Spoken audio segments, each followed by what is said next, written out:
Become a sustaining member of the Commonwealth Club for just $10 a month.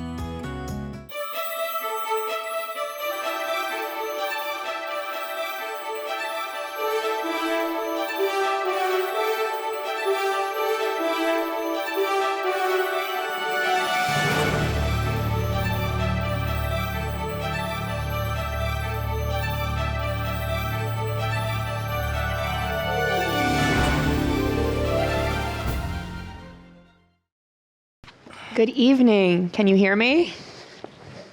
Great. Welcome, everyone, to the Commonwealth Club. I am Dr. Emily Silverman. I'm an internal medicine physician based at UCSF, and I'm also the creator and host of The Nocturnus, which is a medical storytelling live show and podcast. I'm here because during the pandemic, The Nocturnus collected audio diaries from frontline clinicians about their experience with the pandemic, and that became an audio documentary, and those clips have since been archived at the US Library of Congress. And I was in the middle of doing all of this work when I was lucky enough to be introduced to Philip Zelikow, who led the COVID crisis group, and invited to join this illustrious group of experts. And I'm so thrilled to be here today with this panel, who I'll introduce in a minute, to talk about the book, which is finally here. It came out yesterday, and I'm really looking forward to this evening's discussion. The book, as I mentioned, is out. It's called Lessons from the COVID War. It was authored, you could say, by 34 different people, experts, including the four of us, who wanted to capture how Americans face the worst peacetime catastrophe of modern times. And the book is for sale right outside this room, and we'll be signing copies after the program. Before we jump in, a reminder, we would like your questions and participation this evening. So if you have a question for any of our speakers or for me, and if you're here in person, just write them on the paper card that we have with your seats. And if you're watching online, put your questions into the YouTube chat feature, and they will be forwarded to us throughout the program. I hope that we'll be able to get to as many of those questions as possible. So before we begin, I'd love to introduce this panel. With me today, we have Dr. David Relman. David is the Thomas and Joan Merrigan Professor in Medicine and a Professor of Microbiology and Immunology, and a Senior Fellow of the Freeman Spogli Institute for International Studies at Stanford University. Welcome, David. I feel like we all deserve a round of applause. Next, we have Dr. Robert Rodriguez, Professor of Clinical Emergency Medicine at the Zuckerberg San Francisco General Hospital. Welcome, Rob. Thanks. And we have Dr. Charity Dean, the CEO and founder and chairman of the Public Health Company. Thank you, Charity, for being here. And thanks to all of you for being here as well to have this conversation. So, as we discussed, there were 34 authors on this book, a very eclectic group, lots of different people, different backgrounds, different areas of expertise. So let's just go down the line and maybe introduce yourself. Who are you? How did you get involved in this group? And what is your corner of the world, your expertise that you brought to the table in this group? Well, as you've heard, I'm David Relman. It's a pleasure to be here, and it was a pleasure being a member of this group that led to the work that we're talking about tonight. My training is as a microbiologist and infectious disease clinician. My career has been largely focused on research, laboratory research, and in particular, studying how bacteria cause disease, developing methods for detecting new bacteria, or previously unrecognized bacteria that cause disease. And then thirdly, studying what we call the human microbiome, which is the communities of microbes that make the human body their home. I have spent a fair bit of my time professionally studying enigmatic illness, trying to solve public health mysteries, especially those that have some national security implication, such as the 2001 anthrax letters, for which I served and helped lead a committee that reviewed the FBI's case based on science. I have also spent more than a decade chairing a group at the National Academy of Medicine called the Forum on Microbial Threats that is dedicated to understanding why microbial diseases emerge and the reasons behind that phenomenon. And currently serve on another committee at the National Academies that is focused on what are called emerging infectious diseases and 21st century threats. And it was that committee that was already in place when this pandemic began. And we were asked as a committee to respond quickly to questions about the science, what kinds of science bear on pressing questions of public health policy relevance as the pandemic began to unfold.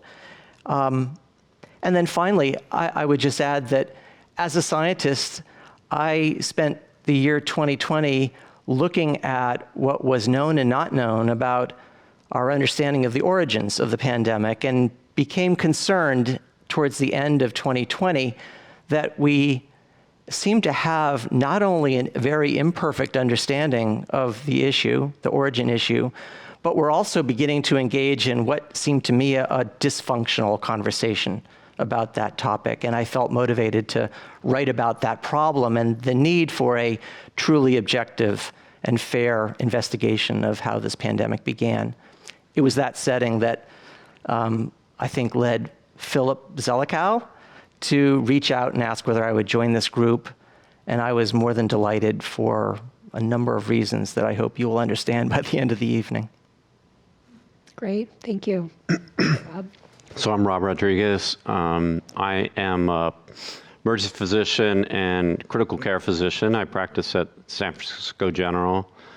And I focused on two aspects of the pandemic for this project, for this book.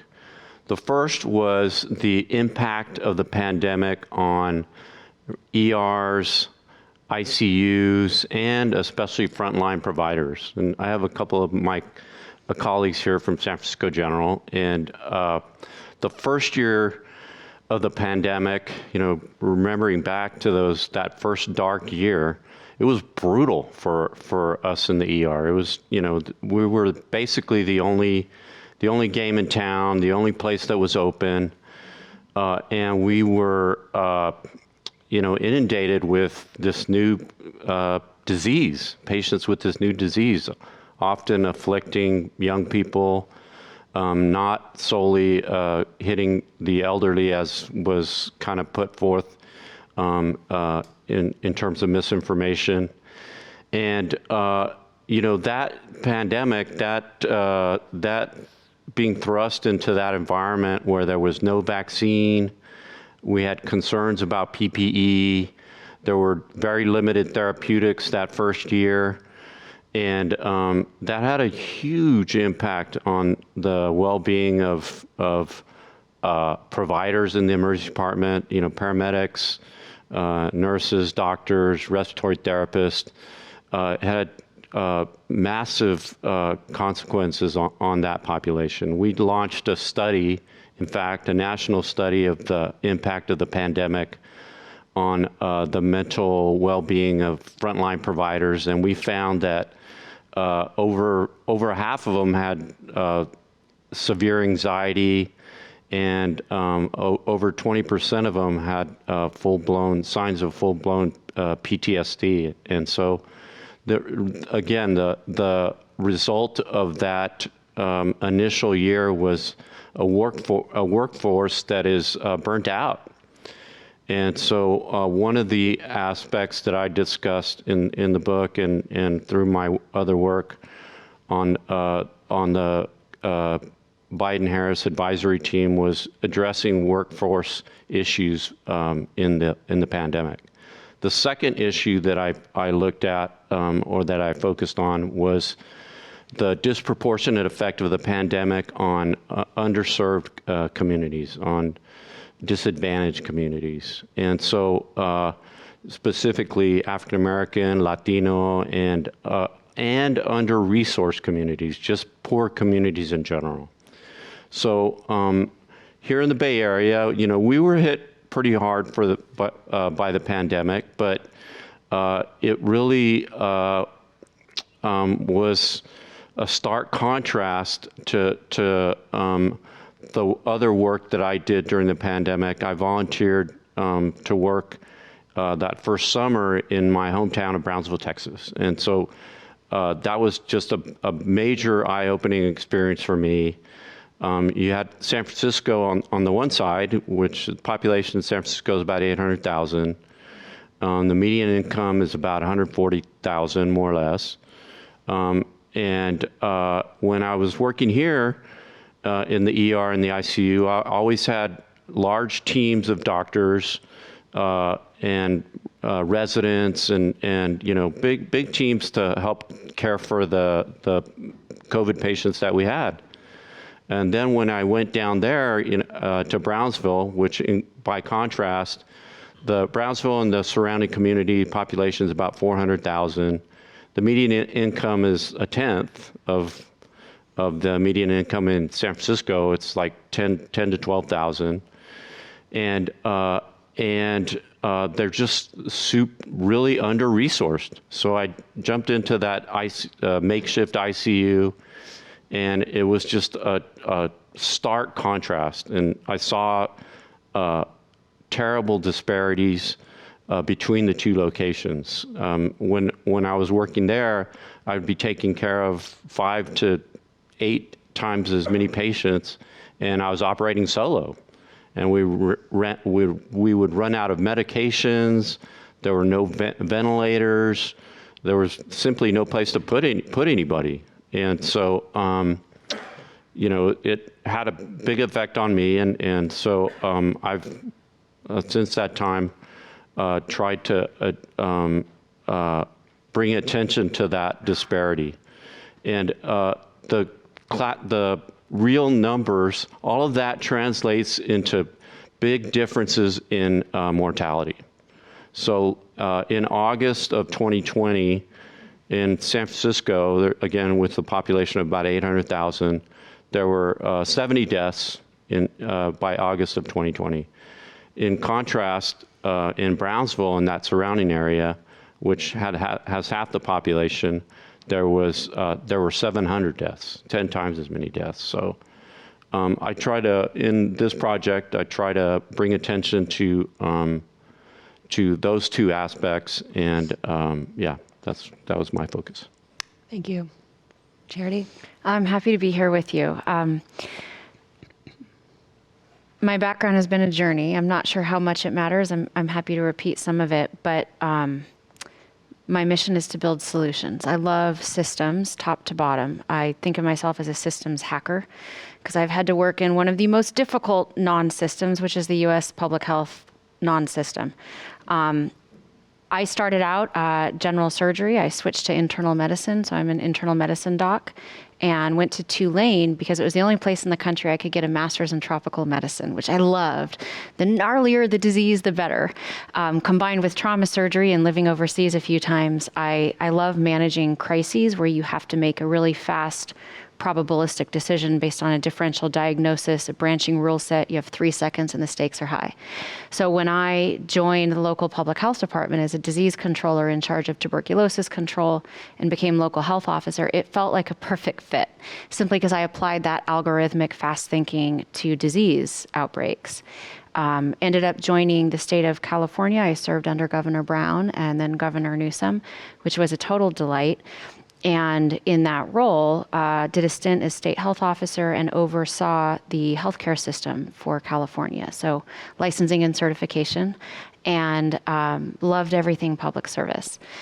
When COVID started, I was pulled in to run the team responding.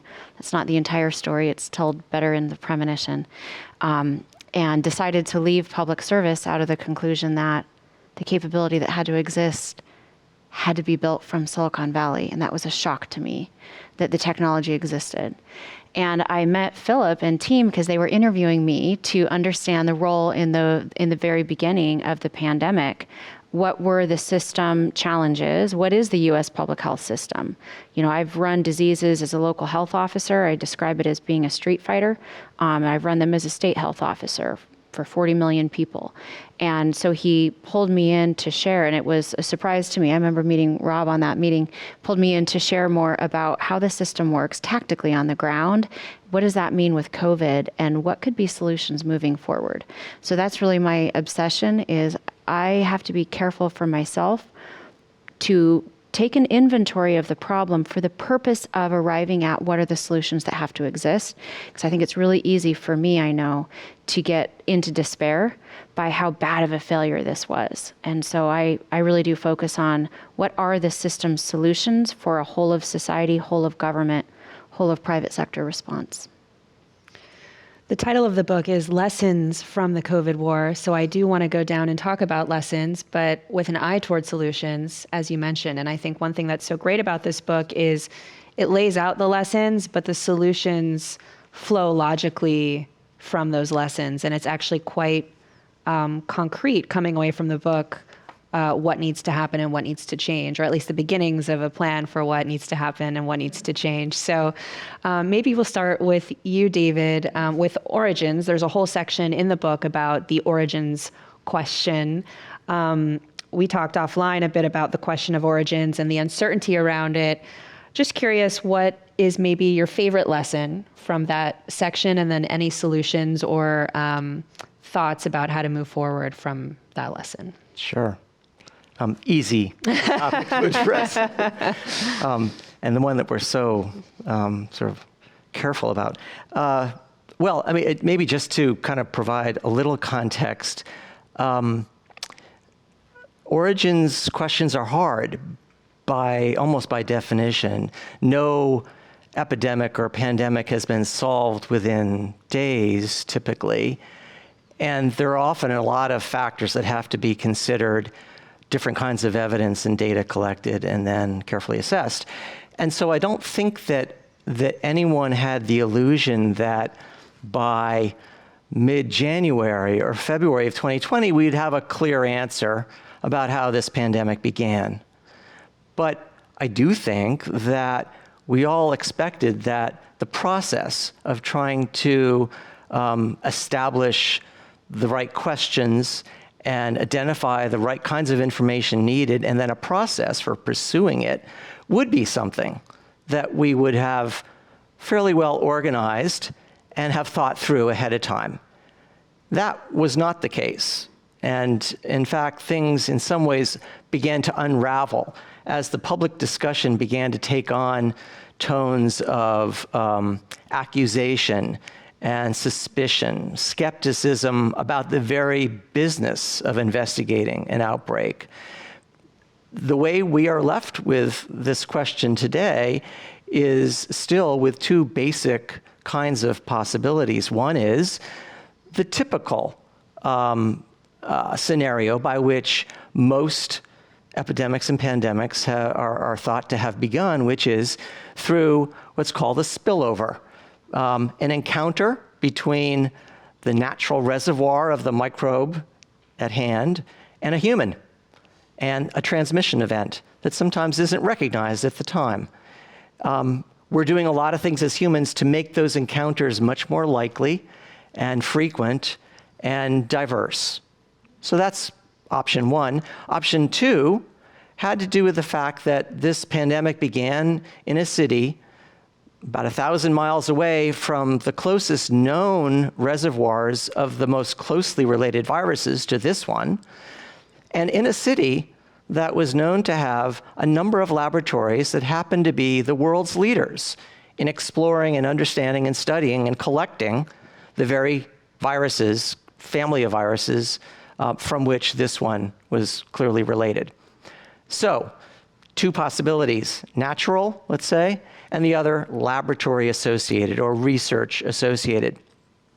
And right now, we still have huge amounts of uncertainty about which of those two might be more or less likely, but I think we would all agree that both are plausible and that we haven't yet acquired the kind of information that would allow for a definitive answer. Now, to me, the lesson really is, how are we going to go about dealing with problems that are complex, politically charged perhaps, and difficult when we have a paucity of information? How do we address the problems of uncertainty and proceed in a methodical and productive manner?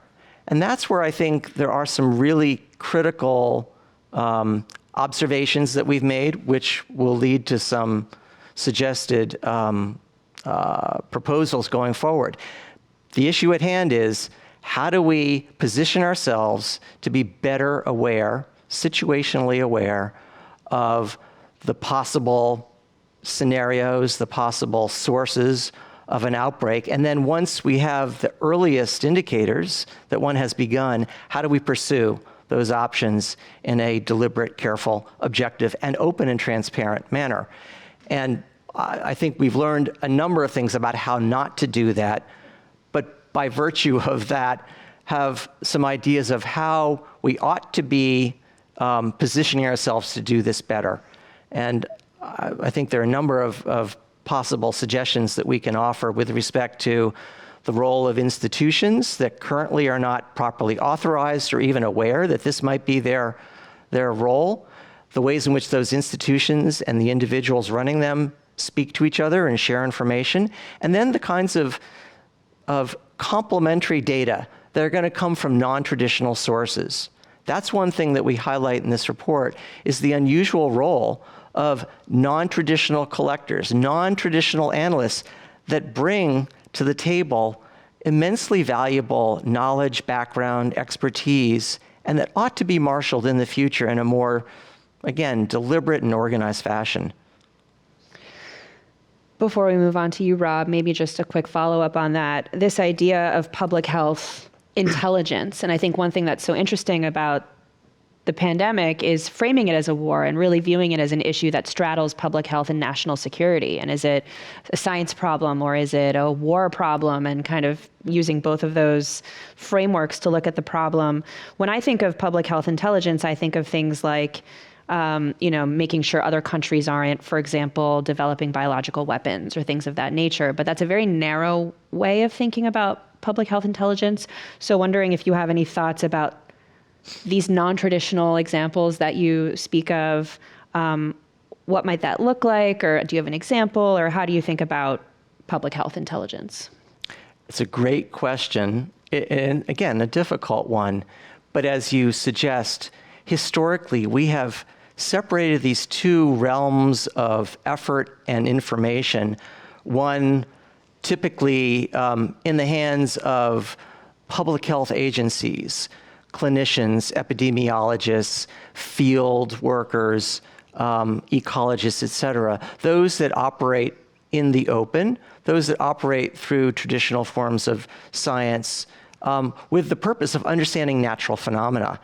The other camp, which again, typically doesn't speak often to the first, is the camp occupied by those that are national security experts. They operate in closed worlds, in worlds where secrets are collected and then protected. And they use methods that in some ways are similar, in some ways different. Both attempt to be rigorous and challenge their assumptions, but again, they don't speak to each other. And there's a deep suspicion of each by the other. And in particular, a suspicion that I think is not helpful by public health agencies like the CDC of those that operate with classified information or information that's been obtained through these non-open means. The funny thing is that the CDC itself has historically operated a group called the Epidemic Intelligence Service, and its purpose is to investigate outbreaks. But their culture is a bit different, and unfortunately, they don't think carefully about the importance of forensic methods that they themselves often use without calling as such. Meanwhile, the national security folks are also suspicious of those that are willing to talk with possible adversaries or not be so mindful of provenance and other typical forensic concerns. So I think, the solution is going to have to, and we're going to probably talk more about solutions, but it's going to have to think in a different way about how do we build an infrastructure that allows both to collaborate and perhaps others to operate in between. To me, these lines can't be so clearly drawn. When something begins, you simply don't know. It might have been natural, it might have been accidental, it might have been deliberate. And that's the whole nature of all of these problems. In fact, even more than just outbreaks, many phenomena in the world around us are exactly of that ilk. In the book, we learn about the various intelligence failures that happened in the United States, the collapse of the federal response, and what one interviewee described as what seemed like a boulder heading downhill toward states and communities and hospitals. And this is where you live. It's where I live too, internal medicine physician, emergency medicine. And so you were right there on the quote unquote battlefield, so to speak. You spoke a bit about comparing and contrasting your time in a well-resourced community like San Francisco and Brownsville. Maybe you could say more about, again, as we talk about solutions, how do we think about resource management, equity, hotspots, the fact that a pandemic doesn't just hit one place, it's dynamic. It heats up over here and then it dies down and heats up over here. Curious what your thoughts are about that. Yeah, so the emergency and disaster management system, it was, and I'd say still is, archaic. It wasn't built to deal with a multi-site pandemic or multi-site crisis. It was built to deal with natural disasters like a hurricane or floods or earthquakes and things like that. And so the past and current system really needs to be revamped. It needs to be updated to deal with situations like we faced during the pandemic. The pandemic was multiple disasters popping up all over the country, multiple hotspots. Like it was a whack-a-mole type situation where you couldn't. The mole would pop up, and by the time the emergency systems would get there, the mole would be back down. It'd be too late. The current and past system plods too slowly. It's just not built to deal with this type of issue. And so, for example, when you could predict in a community when they were going to get a flood and outbreak. You would start to see test positivity grow in a particular community. And then, a week later, it followed a consistent pattern. A week later, you would start seeing hospitalizations. And then a week later, 2 weeks later, it would be, your ICUs would be full and inundated. And by the time the federal government, the current disaster response systems would get there, it would be a month too late. And that's exactly what I saw. So what needs to happen is we need to rethink our emergency response systems. We need to make it more fluid. We need to make it more transferable. Like there were many physicians that wanted to, go help out other communities, but there were like credentialing issues. You couldn't go from state to state, and you couldn't go from hospital to hospital. So there are simple, what I view relatively simple solutions to that problem. Start a universal credentialing system that can be, activated, and also really start to set up regional response teams, regional pandemic response or disaster response teams, such that somebody wouldn't have to come all the way from California to the border. They could come from, closer to the border of Texas in California, from California to the border of Texas. They could go from a regional place in Texas and respond down there and help out various communities. So one of the lessons that I learned is that we need to update our disaster response system. It needs to be fluid. It needs to be adaptable, and that's a primary focus of what we need to do. One of the big take-homes for me from the book was people look to the CDC as a disaster response system, but it really isn't. It's really a research institution that isn't designed to operate and to execute in that way, whereas FEMA, for example, does have some of that operational capability, but as you said, is more used to things like floods and hurricanes, where it's a one-time thing, it's time-bound, and it's in one area. It's in no way equipped to handle a crisis of this scale that's years long across the entire country, like you said, multiple disasters. And so there's a lot more in the book about the different levers that can be pulled and the different resources, which I think is worth a visit in the text. Moving on to you, Charity. I love how you describe yourself as a systems hacker. And so we're kind of going origins to hospital, now maybe back to like big picture, big systems thinking. There was one other thing you said to me, which was that people didn't fail, systems failed. Mm-hmm. So talk to us about systems and maybe a couple of your favorite lessons and possible solutions. Sure. Thank you. Well, I would say for me, and everyone is going to bring their experiences to this book, which is why I can honestly say it's the best book I've ever read in my life. Because it speaks to my soul of what has to exist. And the 34 co-authors all have a different perspective, and that's important. And it's not a Frankenstein of different opinions, it's a carefully woven story, truly nonpartisan, truly expertise of what happened and what do we do.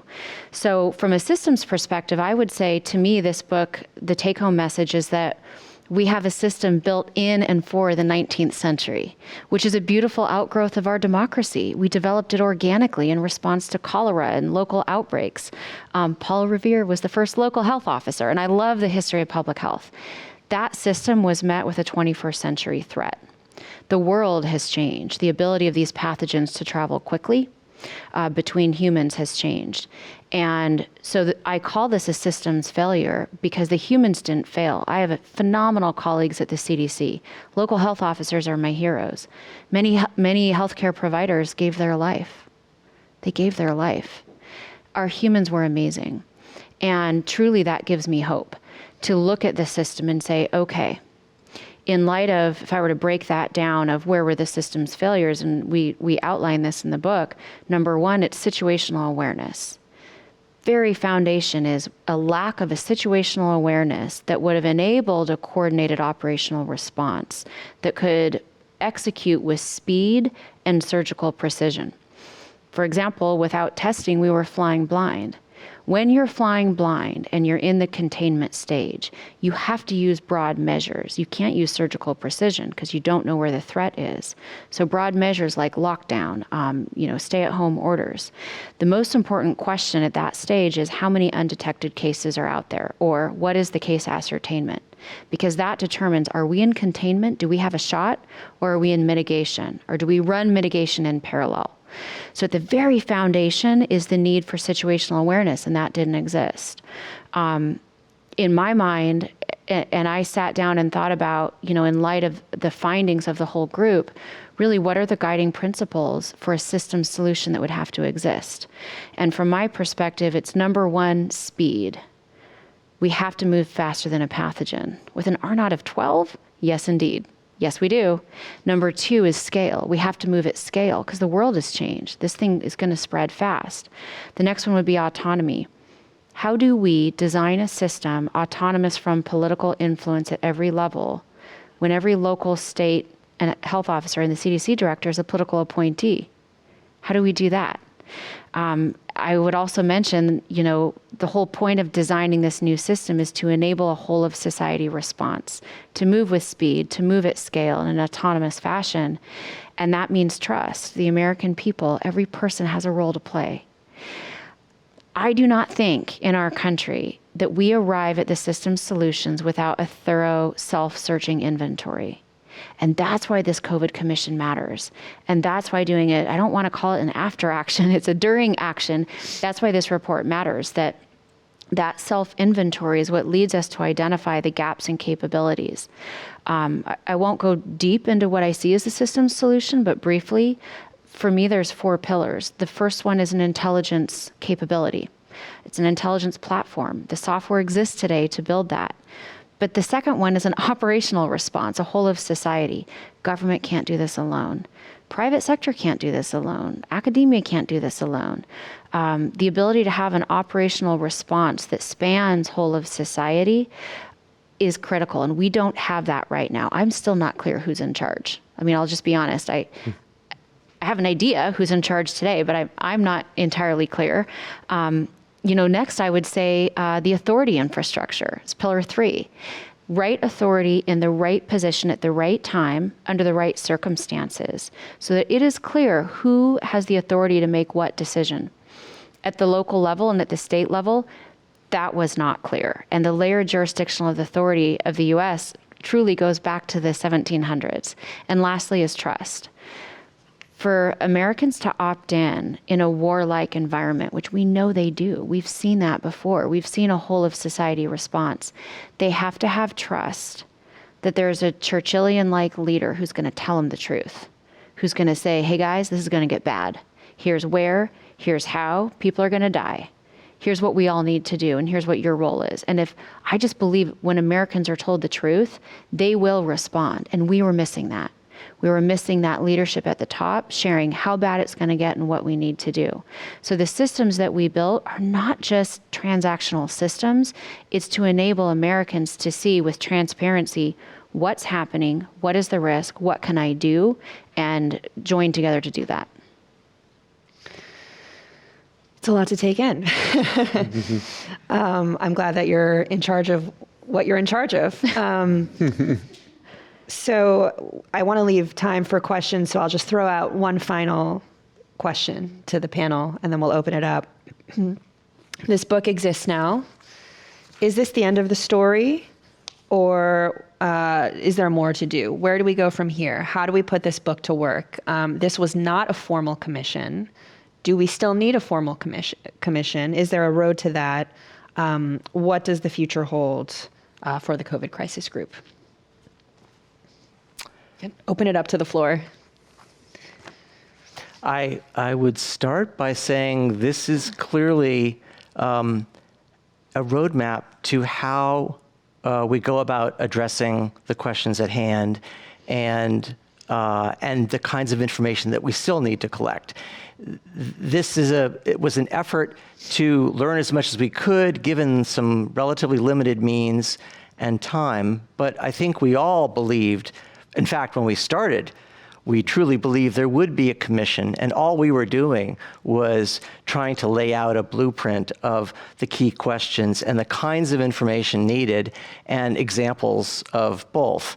But this wasn't meant to be the end-all and be-all, and I think we all believe that a deeper dive on a number of these issues is still needed. The other thing that this didn't do and couldn't do was to operationalize or suggest how these lessons might be turned into actionable next steps, and then how to test and learn and iterate, because no initial, operational plan is going to be perfect. From the issues of particular interest to me that I think we still need to undertake would be to put together an infrastructure that allows for a rapid, objective, and thorough investigation of the earliest stages of an outbreak and pursue it to all of its logical conclusions. We still don't have that mechanism truly in place, and it's certainly not present at the international level. And that's where I think we all realize that we had hoped, but realized WHO is not able to execute that kind of mission.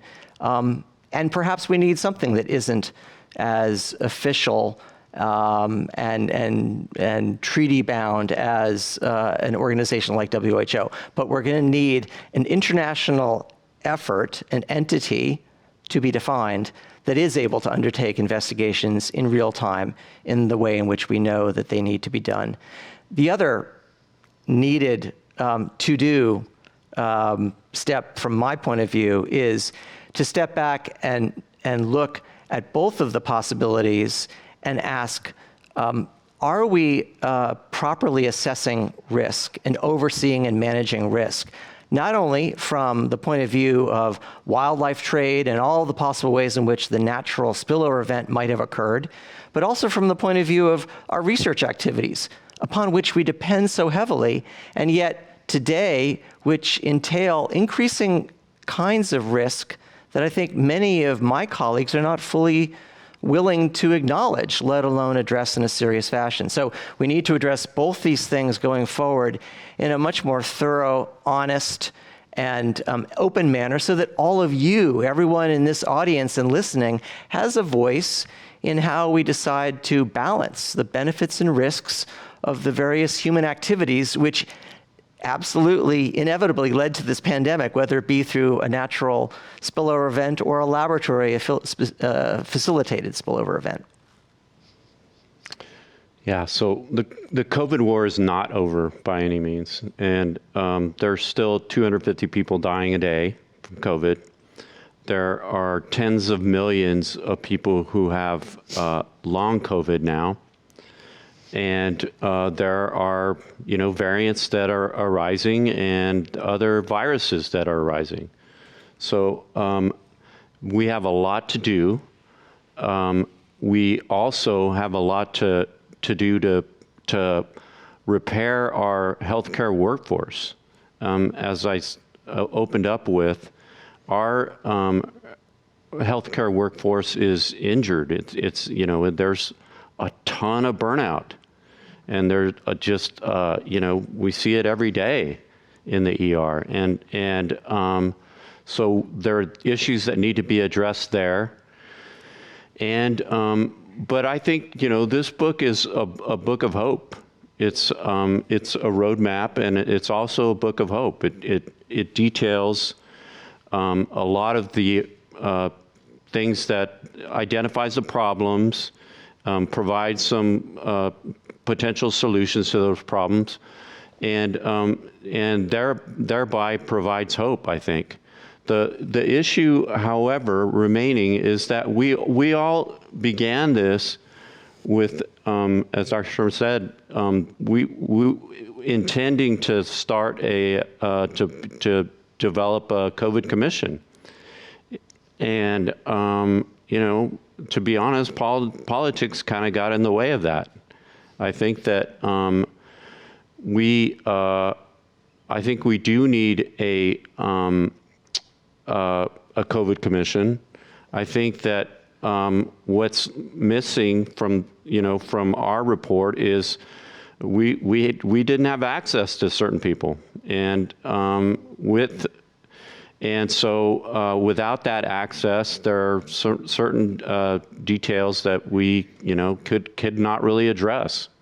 So I think there's a lot to do. The war's not over. This is a book of hope, and we do need some access to the people, to everybody that to get more information about where to go forward.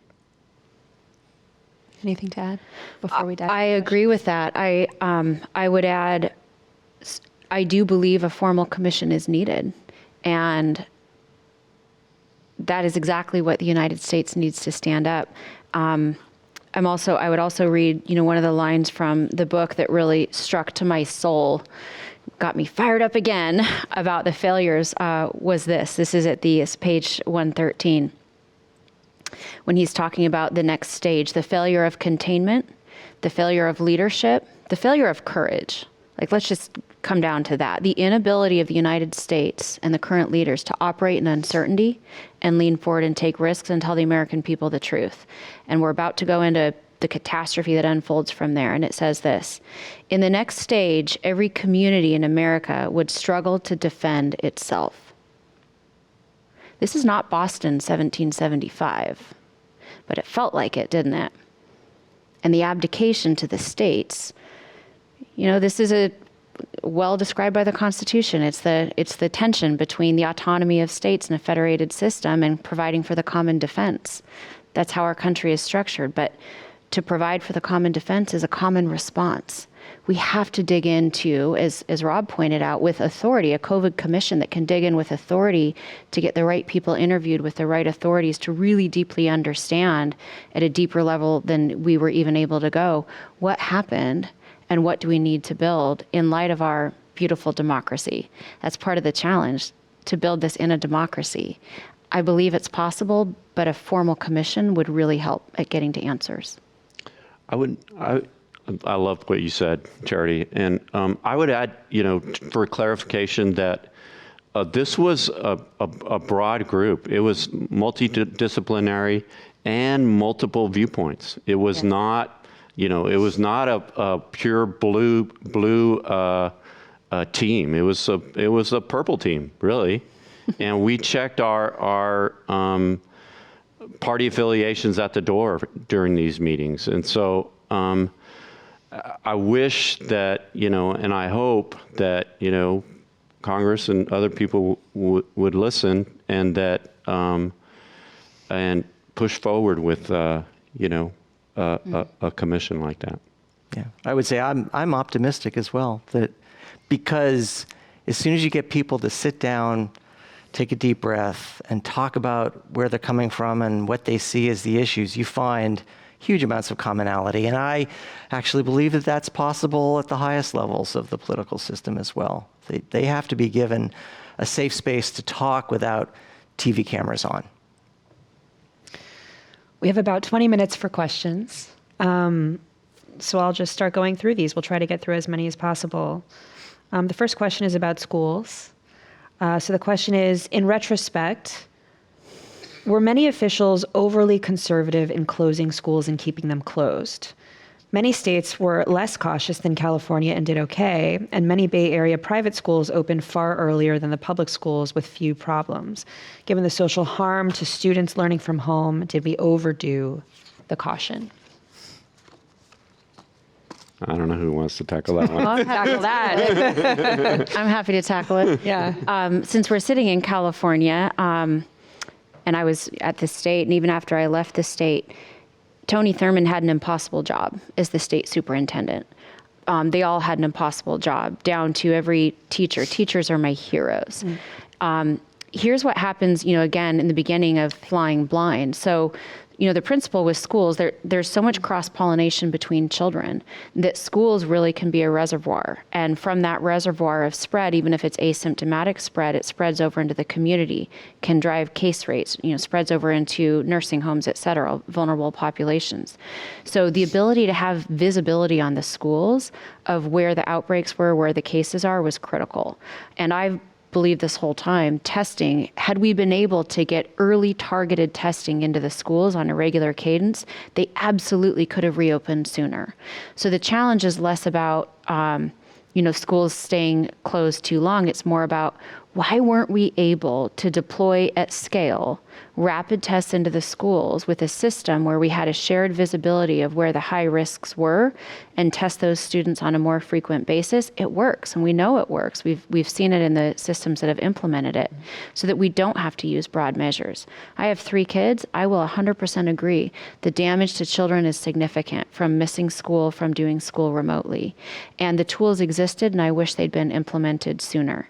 I know some of the private schools did open sooner. From what I saw, both at the state and also then in the private sector, it's because they were able to lean forward and implement those tools faster, not just testing, but all of the different risk reduction measures, screening, distancing, moving outside, et cetera, in a way that was much harder to do at large scale in the public schools, and they suffered.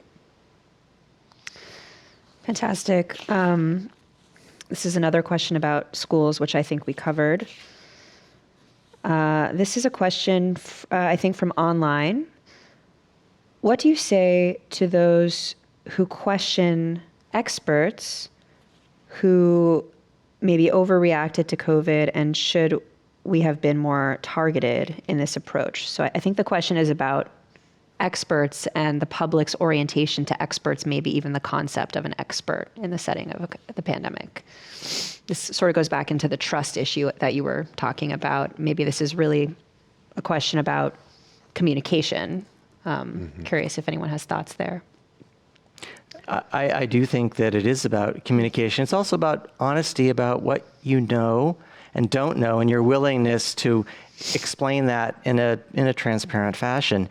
A lot of people I knew started with certain assumptions, which were, reasonably grounded in what we thought we knew about similar circumstances, and they were willing to test those assumptions based upon early data.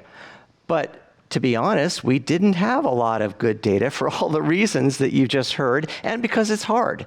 And so that's the situation in which we ought to be better at, but at least acknowledge the need for, the means to undertake research and learn as we go during an emergency, during a public health emergency.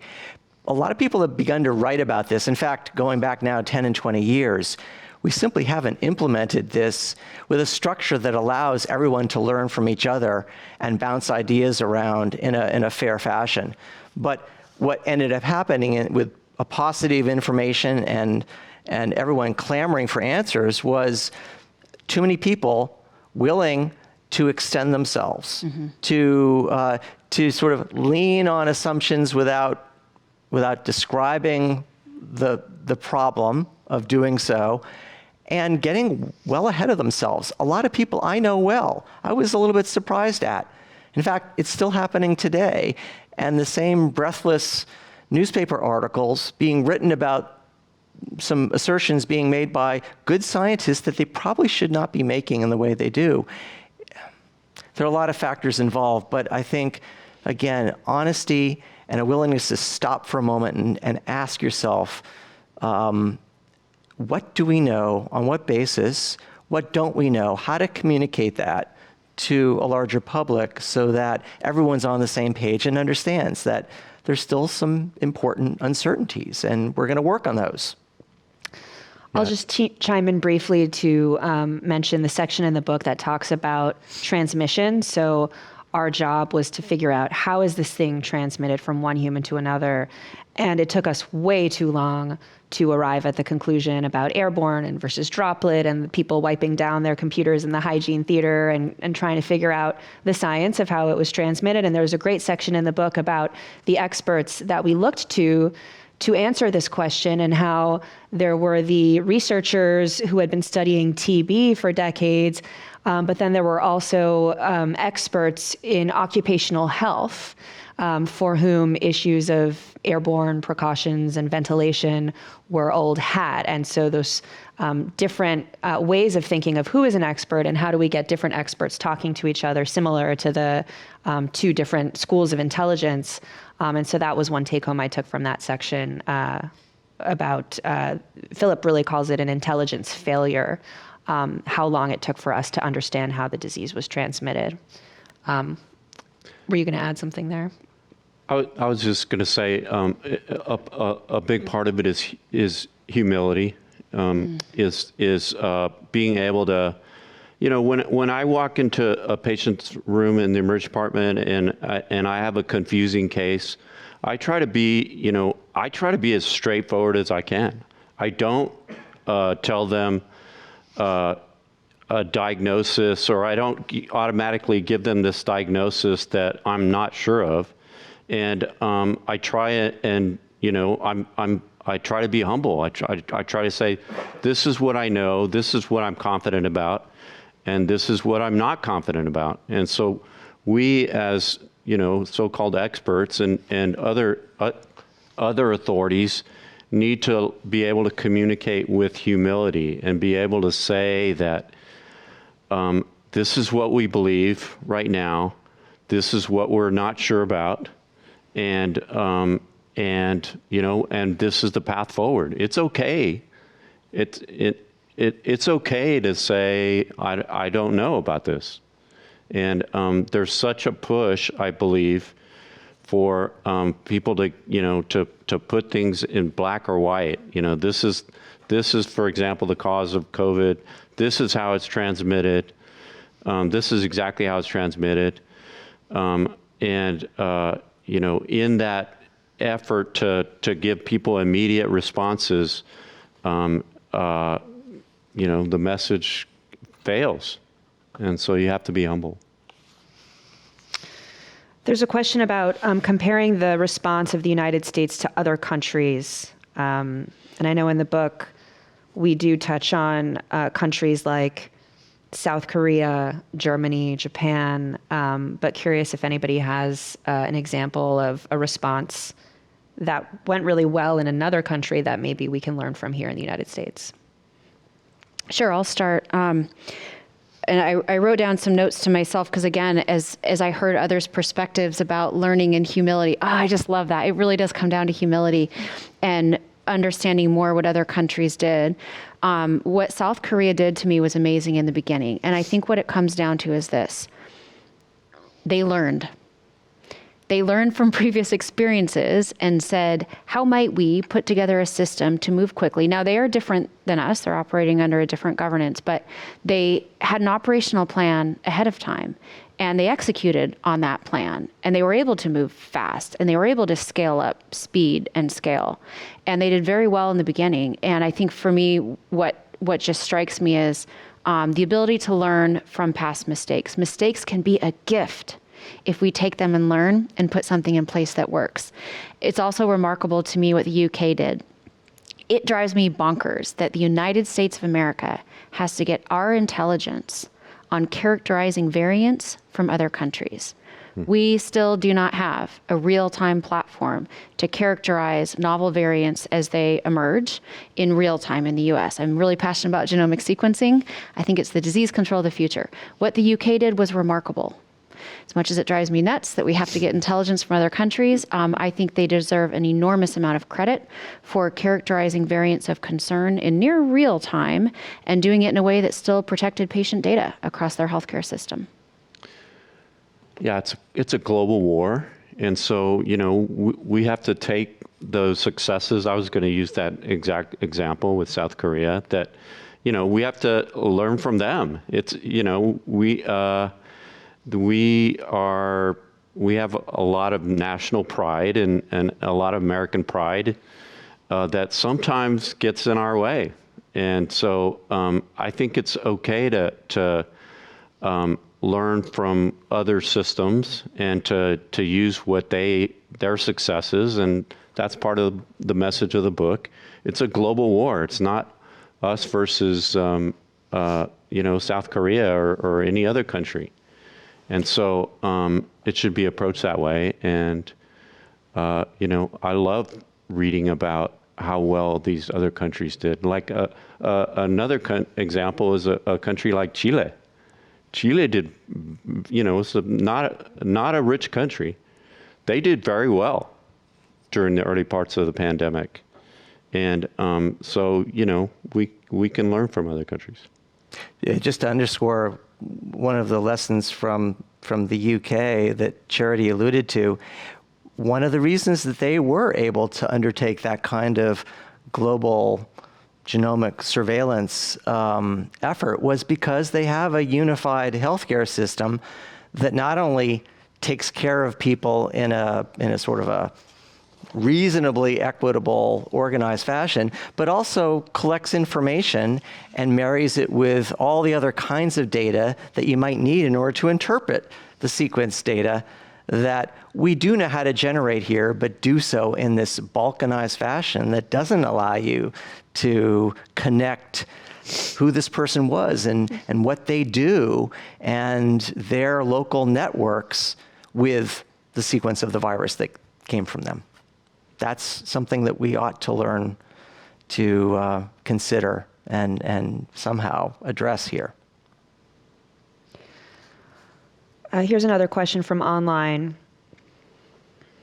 Outside of systems, what specific decisions and policies are you most bothered by looking back?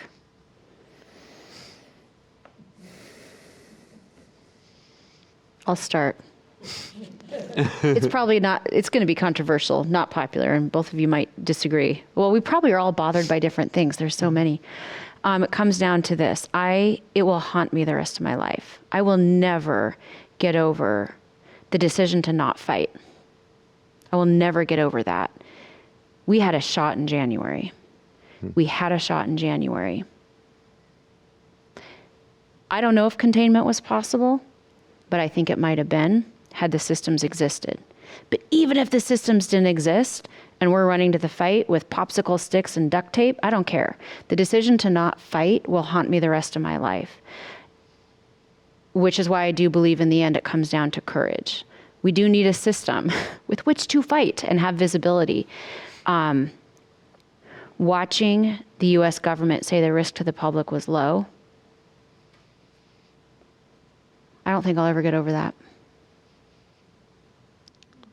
Yeah, I would say that. Thanks for that. I mean, that's wonderful. I mean, very eloquent. I would say that the system that failed me the most is the political system. You know, the moment it became a political issue, we were doomed.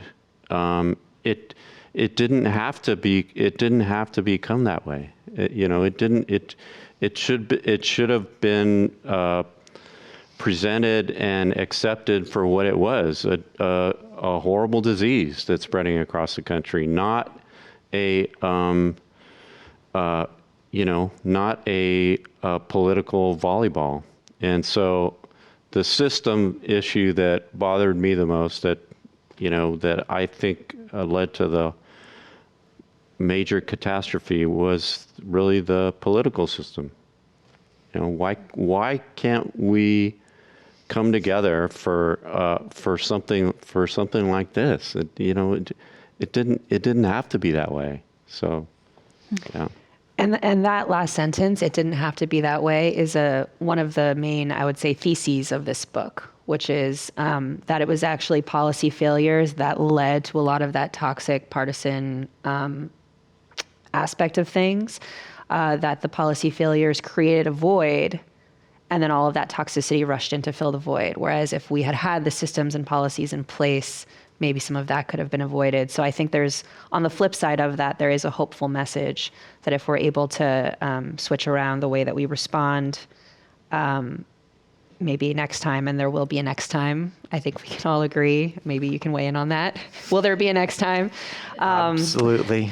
That we can Absolutely. maybe do better next time. But maybe that'll be my question: is how do we think about next time? I'll ask the basic scientists in the room. I think I would probably answer that at the same time I answer your last question with one thing that really bothered me a lot, which was the U.S.'s unwillingness to share its experience and its data with other nations and share its resources with other nations. We said, for example, that we were going to make available to the rest of the world much of our wealth in medicines and in vaccine, and made early commitments to do so with other parts of the world that just don't have the means, and we didn't really follow through, nor did others. But I guess looking forward,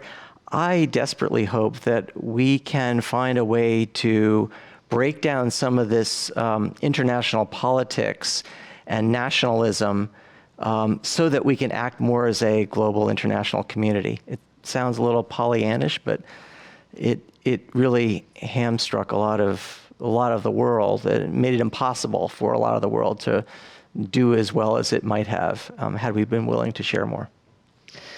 The term vaccine nationalism was one that I hadn't heard until I came across that section of the book. And I think it's the final chapter of the book that talks a lot about the fact that this is a global problem, not a state problem, and not even a national problem, a global problem. And I think the book does a pretty good job making the case for generosity and cooperation, not just from an altruistic standpoint, but actually from a strategic standpoint.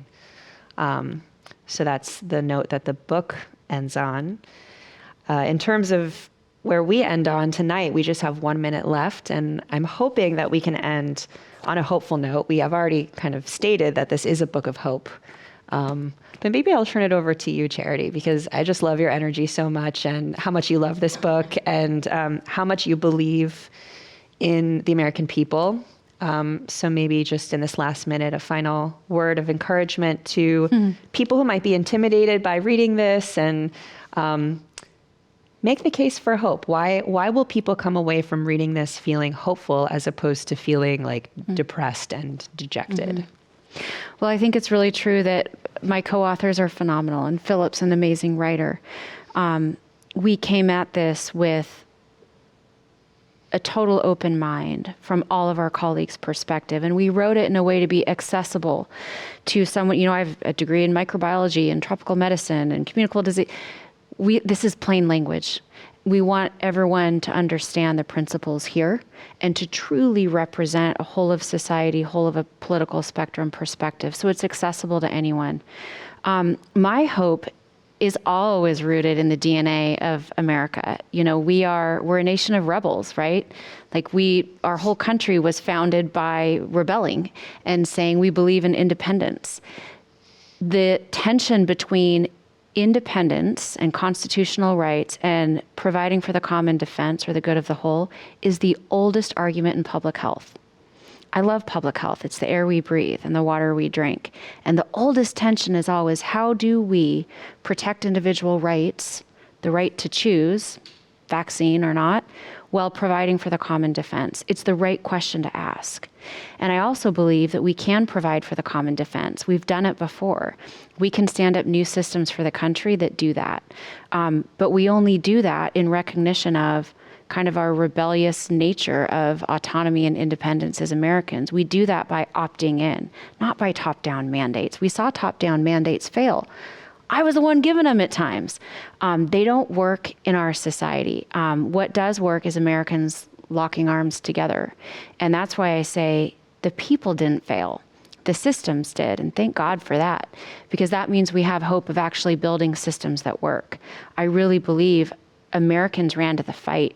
We saw the private sector jumping in, donating money, leading efforts across the board, across pharmaceutical and supply chain and enterprise. I really believe that the American spirit can build solutions and that there is political will to do so. But that's also why I'm so passionate about taking a really searching and fearless self-examination of why did this feel like Boston 1775? Why were states left to fend for themselves? And what kind of solutions can be built out of that in a democracy, balancing that tension? I do believe it's possible. I think that's a great place to leave it for now. I know we could probably go on all night, but let's end it there. I'd like to thank the Commonwealth Club for hosting this discussion, this conversation. Thank you, Philip, who isn't here today, but our fearless leader. Thank you. And then to today's panel, Dr. David Relman, Dr. Robert Rodriguez, and Dr. Charity Dean. I have been Emily Silverman, and thank you for being here today. And I encourage you all to pick up the book. There's a bunch outside, and we will be out there and available to sign them. And this program, it says in the script, this program is now adjourned. So they didn't give me a gavel, but that's it. Have a wonderful evening, everyone, and thanks again for coming.